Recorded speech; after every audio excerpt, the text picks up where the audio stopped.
The journey that began back in February is in its final day. 3 events remain at the 2021 NOBULL CrossFit Games as we are set to crown the fittest man and fittest woman on earth. Event number 13, something old, something new. Tell you what, Sean, if you said I was gonna have a roll in the hay this morning, this is not what I wanted to show up to see.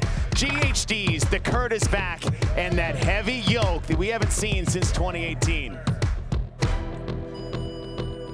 Event 13 is underway. 4 different intervals. The first will be 2 minutes, the second will be 2 minutes, the third 2 minutes as well, and the fourth will be 3 minutes. We will have a 1-minute reset between each round. The work being done now is just a buy-in. It's the yoke that counts.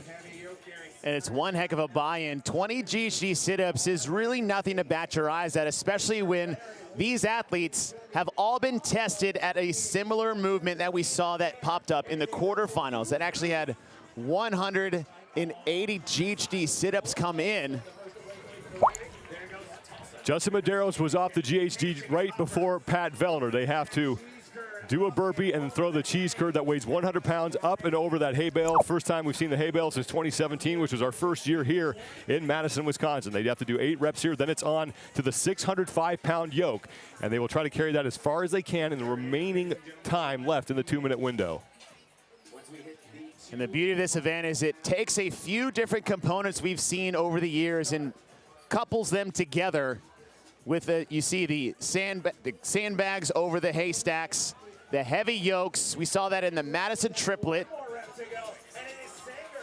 And we've seen the yokes in Aeneas in that final event back in 2018. In this format, you really have to get as far as you can as early as possible. And no surprise to see someone in a 2-2-2-3 format, Noah Olsen out to an early lead. Noah Olsen, Royce Dunn, Heinrich Happelainen, Jorvin Goobinson, and Cole Sager were among the first men to the yoke. Pat Vellner and Justin Medeiros are right in the middle of the field, and they are next to each other with now 10 seconds to go, and Royce Dunn is Did someone forget to tell Royce Dunn how much weight's on the yoke? Dunn, Olsen, and Goobinson are your leaders, and Goobinson has about 10 feet to go. He's got to get into the white in order to finish. There is no more shocked person on this field than Dave Castro. These guys are breaking his event. No one on the demo team could complete this in less than 3. And we just had 4 athletes do this in nearly 1. 30 seconds until round 2 begins. What just happened? I don't know. That is, like I said, I think these guys just broke the event. You might need to switch it off and on again to reset this thing because it is, what we just saw was incredible. Do they have to go back? Second round, 2 minutes. Very likely someone's going to finish inside this interval. Think about the screaming pace you're going to see from 4 or 5 of these athletes that have all but 5 to 10 feet left to finish this event. They are trying to get that 605-pound yoke into that end zone first. As Jorvin, Goobinson, Adler, Happelainen, Olsen all fight for that first place position here in event. Happelainen, Adler, and Olsen, along with Jorvin Goobinson, were the 4 men who got their yokes into the final section. As Justin Medeiros and Brent Fikowski are onto their burpees over the hay bales with that 100-pound cheese curd.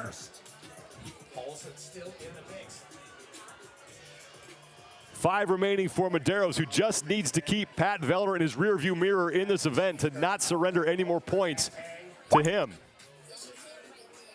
Sean, coming into this event, I was looking at a triplet of a time frame of 10 to 12 minutes. That's the style of event we're going to have. These athletes changed the event by how fast they're going. Completely changed the event. Fikowski and Medeiros are done. Now here comes Pat Vellner. They're the 3 men in the middle of the screen. They're the first men done with the work that you need to do in order to get to the yoke. You cannot rush the first step. You have to stand secure and then move. If you start moving before you got it in control, it's going to come crashing down. Pat Vellner continues to work. Jorvin Goobinson is on his yoke, and Goobinson is going to win the event. Medeiros is catching up. Vellner is in, but Medeiros is right behind him. So Vellner will only pick up 5 points on Medeiros. Olsen, Dunn, and now Hapalainen are in. Travis Mayer and Cole Sager are done as well.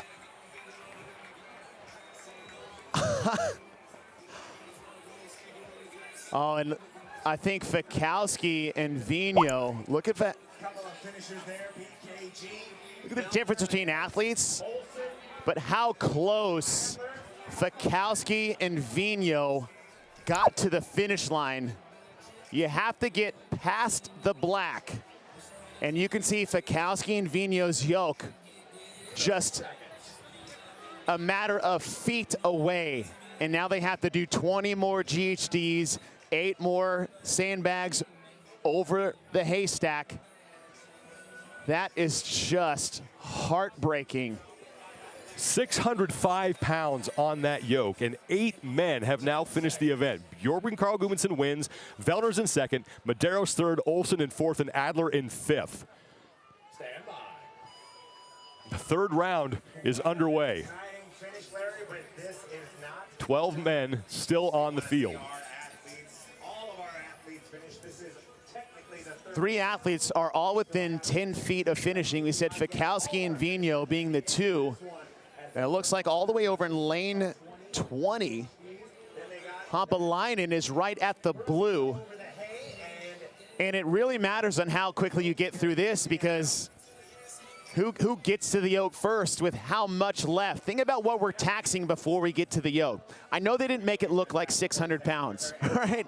But that is one of the heaviest yokes we've ever had in competition at this distance for sure. But you're smashing the anterior part of your core with GHDs, and the intensity of the GHDs, which affects your midline stabilization.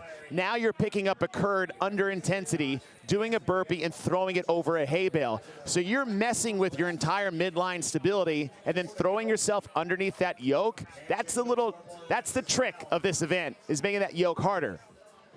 Save for Royce Dunn. Visit kalo.com/CrossFit to shop the official ring of the 2021 NOBULL CrossFit Games. 12 men left here in this third of 4 intervals. The final one will be 3 minutes, but I don't know if we're going to need it, except for maybe a couple athletes. But just incredible that 8 men finish this in 2 intervals. Jason Hopper, Brent Fikowski, Alex Vigno, and Royce Dunn. Dunn closest to your screen. Hopper is at the far end in the white. Hopper's onto the yoke, trying to work that thing into the white. Vigno is across. And now here comes Fikowski. Royce Dunn is finished. Baden Brown making a charge here on the outside. Brown gets in. 5 men left in the final 3-minute window here. Dave Castro is going to have to pick up the pieces from his event that just got broken by all these athletes. It's like, all right, do it again, but the women still have to use 605 pounds.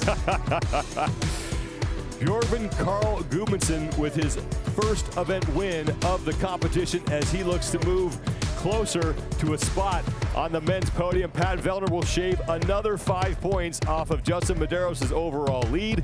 We are in for quite a show when the women take the field. We're going to pick up the pieces from what the men just did to this event, put them back together, and do it all over again for the women. Stay with us here at the 2021 NOBULL CrossFit Games. First 2-minute interval is underway. 3, 2, 1, full send. Tia has been competing with herself since the very first event 4 days ago. Pushing the paces of unbroken sets on ring muscle-ups and bar muscle-ups when no one else would, because she can. Pushing the pace on something like a pegboard, because why not? I can't wait to see what she attempts to do here in the first 2 minutes of this event. She and Laura Horvath solidly entrenched in their spots in the overall leaderboard. First and second overall. Now, Sean, the last time we saw a yoke in competition at this weight was the final event in 2018. The two athletes that went 1 and 2 are the two athletes on the top of the leaderboard with Tia and Laura. But it was Laura that took that event over Tia Toomey. 425 pounds on the yoke as Tia Toomey has 1 rep to go. Thorisdottir is to the yoke first. 35 seconds here. Here's Tia Toomey and Laura Horvath. Katrin Davidsdottir on there as well. And Laura Horvath had a good pace going, but just got too forward on that. She's back to work. You can't run with this. Toomey out front. At the bottom of your screen, Horvath is on the right of her. 15 seconds to go in this window. Horvath now pulling even with Toomey. Toomey continuing to work. She has yet to put that yoke down. 4 seconds to go. You gotta get past the black. Oh, no. No. Tia Toomey just a couple of feet short.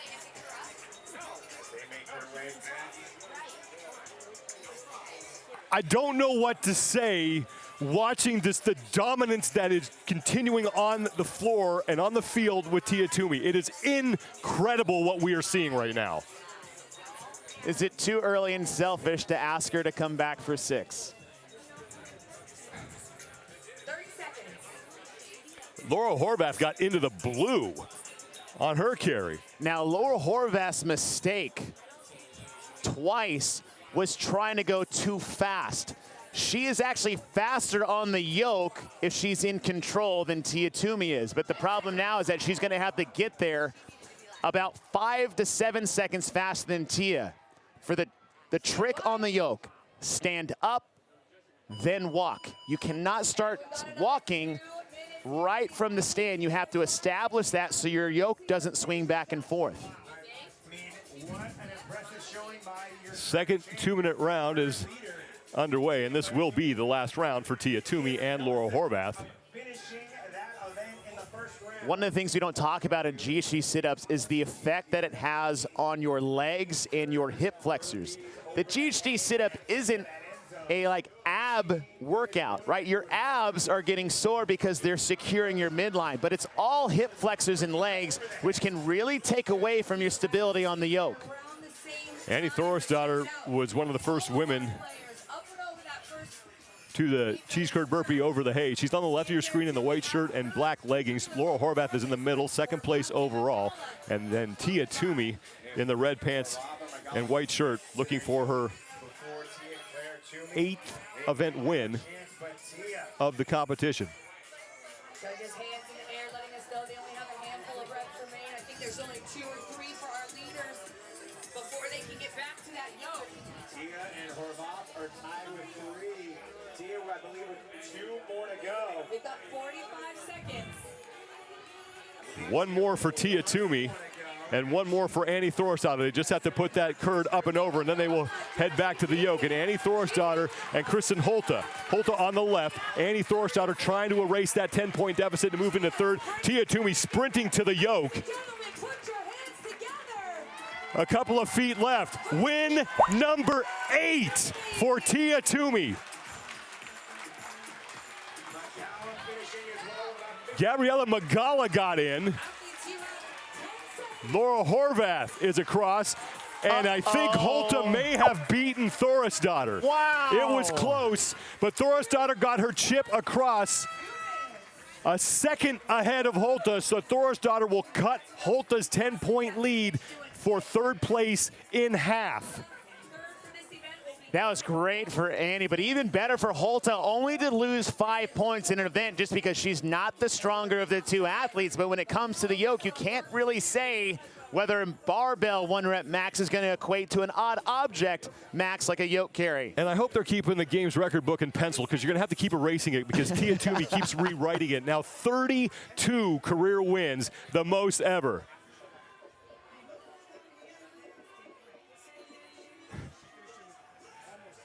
And if you watch the Mid-Atlantic CrossFit Challenge, this is a young girl from Tia-Clair's gym, and she's saying hi to her. She actually took her out on the competition floor at the Mid-Atlantic CrossFit Challenge. It was a great moment. And as good as Tia-Clair is at fitness, she is an even better person. Absolutely, and that's what you want to see is ambassadors of the sport, but also ambassadors of the CrossFit community in what that is really all about. You're not a different person outside the barricade than you are to the athletes competing on the competition floor. That's the beauty. That's why everyone is so drawn to this competition. That's what makes the CrossFit Games special, because we can empathize and understand what they're going through, and they also appreciate the position that they're in as well. There are 11 women left working here in this third of 4 intervals. This one also 2 minutes. Ram Trucks, the only truck brand to win Motor Trend Truck of the Year 3 years in a row. Visit ram.com to learn more. And over with that 70-pound cheese curd. She's looking to make up some time. It's Haley O'Brien, or excuse me, Haley Adams, followed by O'Brien. Haley Adams in 5th place overall. You saw her working away. Let them cycle through. A hand up for O'Brien. O'Brien trying to get this done in round number 3. Adams trying to keep herself there. The red line, the race for the podium, and Annie Thorisdottir has shaved 5 points off of Holta's lead. Haley Adams now needs to get in as quickly as she can to keep those two within striking distance. 2 more reps to go. 2 more reps to go for O'Brien as well. Haley's in all black. We got blonde hair. O'Brien's in the green top with the 2 braids. And here she comes, ladies and gentlemen. Cheer on Haley Adams. Mal O'Brien is closest to the camera. Haley Adams is in the middle. Making their way over to the yoke. Rope the closest to the end zone. We have 15 seconds. Athletes, As we are back on the yoke, 10 seconds left to go. Okay.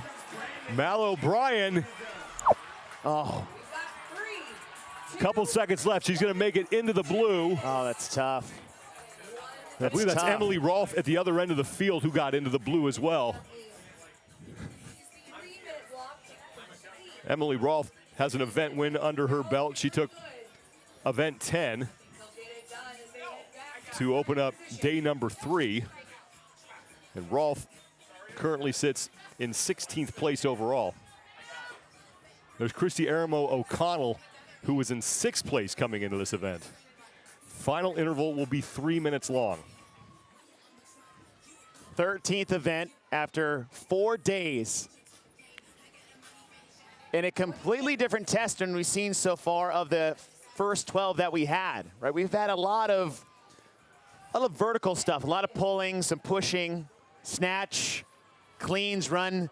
This type of just massive core smash from front to back and then vertical with that yoke. It's just such a unique test because of look at the difference of finishers within this event. When was the last time outside something that lasted more than an hour that you've seen an 8 to 10 minute difference between finishing athletes? And that's a really cool, I would say, exposure of a lot of athletes out here in the competition field. So yet again, we have another unique piece of the puzzle as we build that programming picture leading into the final event. Rogue is the official equipment supplier of the 2021 NOBULL CrossFit Games and the official air bike of CrossFit. Again with O'Brien chasing her. I believe Christy Aramo O'Connell on her 8 cheese curd burpees over that 4-foot hay bale. 70 pounds on the curd. The placing as O'Brien and Adams go back and forth. Brandon in the mix. 3 minutes here in this final interval. Haley Adams again, 5th place overall. She was only 14 points back of Annie Thorisdottir for 4th coming into this event. On that yoke. you're right. They've got just under 2 minutes remaining. It is Haley Adams now. There's Christy Aramo O'Connell, who is 1 spot back of Adams in 6th. Over that hang. There And here's the deal. None of these three movements by themselves are anything these athletes are not used to. But it's the combination of the two leading into the GHD that is what's, I would say, beautiful about this event. Smashing the core on the GHD, smashing it on the posterior side with the sandbag. Here we go, ladies and gentlemen, O'Brien. And when you get to the yoke, it's not like a barbell or, say, a heavy back squat where your hips are behind your shoulders. You got to get your hips underneath that bar, or else that yoke is going to start to swing. Mal O'Brien is in.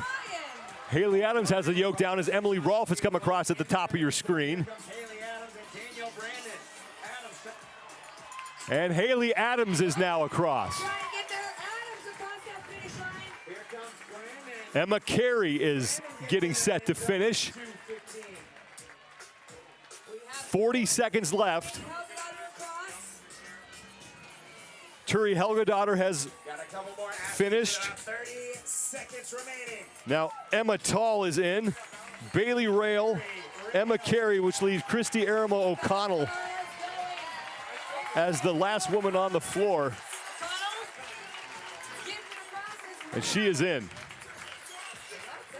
But it's Tia Toomey who wins her 8th event of the competition.